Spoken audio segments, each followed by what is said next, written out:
ప్రభువునందు ప్రియమైనటువంటి వారలారా, మన ప్రభువును రక్షకునైనటువంటి యేసుక్రీస్తు శుభనామములో మీ అందరికీ నా హృదయపూర్వకమైన వందనములు శుభములు తెలియజేయుచున్నాను.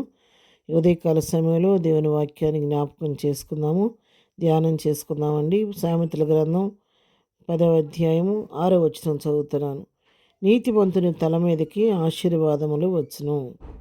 పిల్లరా, ఈ వాక్య భాగాన్ని మనం గమనించినట్లయితే నీతిమంతుడైన వాడి మీద తల మీదకి ఆశీర్వాదాలు వస్తాయని రాయబడింది. ఈ అధ్యాయం అంతా మనం గమనించుకుంటే కనుక మరి నీతిమంతుని గురించి చాలా విషయాలు ఇక్కడ రాయబడి ఉన్నవి.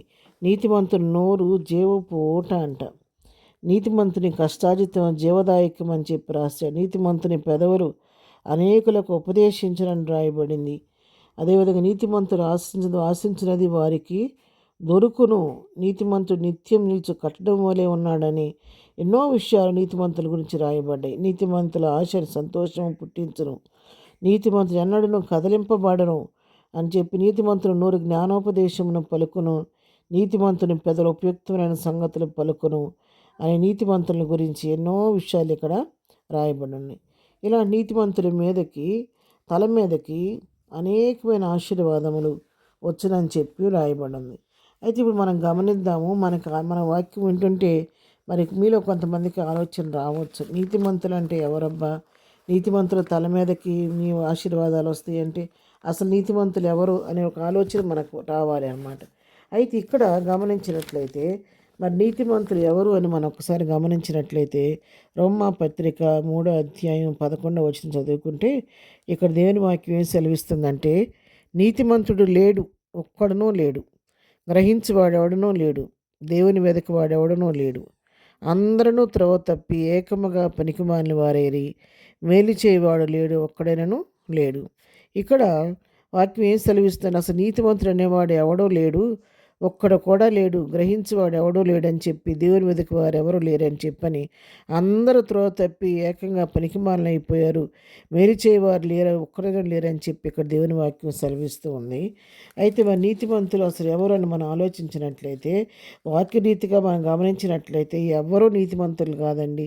ఈ లోకంలో ఉన్నటువంటి మనం ఎవరో నీతిమంతులు. ఎందుకంటే జన్మ పాపము కర్మ పాపము మనందరిపైన ఎప్పుడు ఉంటుంది కాబట్టి మనం ఎవరం కూడా నీతిమంతులం కాదు.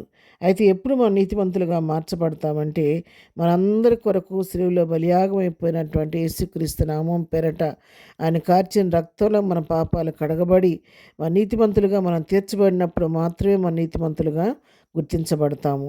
అదే రోమాపత్రికలోని 5వ అధ్యాయంలో మనం గమనించినట్లయితే మరి 9వ వచనం చదువుతున్నాను. కాబట్టి ఆయన రక్తం వలన ఇప్పుడు మంతులముగా తీర్చబడి మరింత నిశ్చయముగా ఆయన ద్వారా ఉగ్రత నుండి రక్షింపబడదము.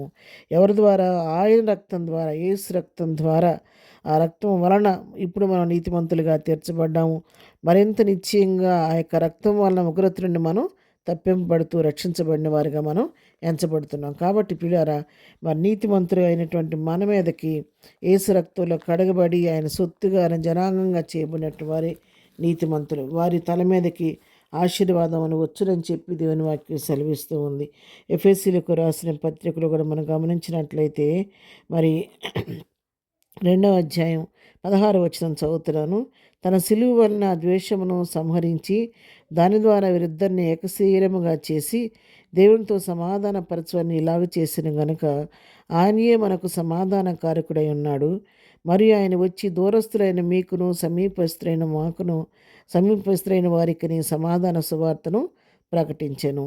ఆయన ద్వారానే మనం ఉభయులను ఒక్క ఆత్మీయందు తండ్రి సన్నిధికి చేరగలిగి ఉన్నాము. కాబట్టి మీకు మీరిక మీదట పరజనులను పరదేశులనై ఉండక పరిశుద్ధులతో ఏకపట్నస్తులను దేవుని ఇంటి వారినై ఉన్నారు. ఎవరి ద్వారా? క్రీస్తు ద్వారా. ఆయన వచ్చి మన ఉభయులను ఐక్యపరిచిన దాన్ని బట్టి, మనకున్న అడ్డుగోడను ఆయన పడగొట్టిన దాన్ని బట్టి, మా మధ్య గోడను పడగొట్టి 14 వచ్చిన రాయబడుద్ది.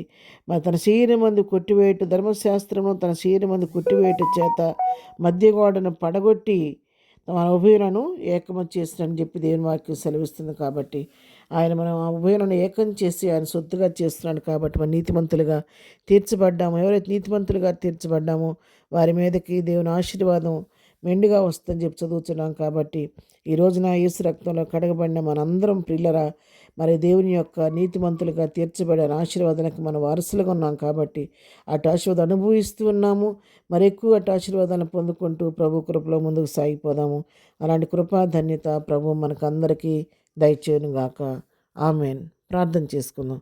ప్రేమ కలిగిన తండ్రి, పరిశుద్ధుని మా ప్రియ ప్రభువా, నీ ఘనపాదములకు వెళ్ళిన వందనములు, స్తుతులు, స్తోత్రాలు చెల్లించుకుంటున్నాం తండ్రి. ఉదయకాల సమయంలో నీ పాద సన్నిధికి వస్తున్నాము నాయన. ఈ వాక్యం వింటున్నా మా ప్రియులందరినీ పేరు పేరుని దీవించి ఆస్వాదించండి. వారి అవసర కలుగురికి ఇబ్బంది మీ నామలో తీర్చండి. మమ్మల్ని అందరినీ కూడా ప్రభా నీ శివరక్తం ద్వారా మమ్మల్ని కడిగి పరిశుద్ధులుగా చేసి నీతిమంతులుగా చేర్చుకున్నావు నాయన. నీ రక్షణతో మమ్మల్ని అలంకరించావు, నీ సొత్తుగా మమ్మల్ని చేసుకున్నావు తండ్రి. నీ స్తోత్రాలు నాయన. నీతిమంతులుగా చేర్చడం మాత్రమే కాదు నాయన, నీ ఆశీర్వాదం మా మీదకి మీరు ఇస్తూ వస్తున్నారు, ఇవ్వటానికి సిద్ధంగా ఉన్నారు ప్రభా. నీకు స్తోత్రాలు.